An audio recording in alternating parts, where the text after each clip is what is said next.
La France veut rattraper son retard européen en matière d'énergie renouvelable. 50 parcs éoliens en mer sont notamment programmés d'ici 2050. Mais une nouvelle loi doit encore être adoptée. Le gouvernement veut accélérer les procédures car il y a urgence. 60%.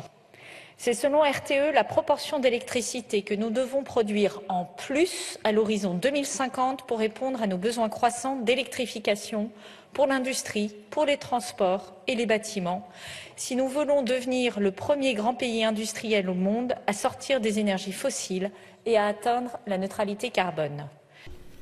Mais le gouvernement français va devoir batailler car les opposants aux éoliennes terrestres notamment sont aussi nombreux à l'Assemblée que sur le terrain.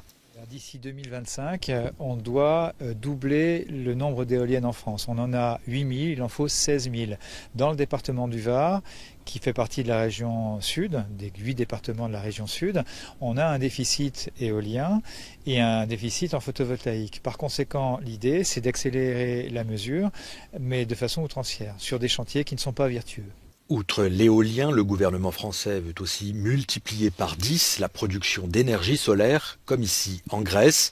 Pressée par Bruxelles, la France n'a pas le choix. En 2020, elle était le seul pays de l'Union européenne à n'avoir pas respecté son calendrier de transition énergétique décarboné.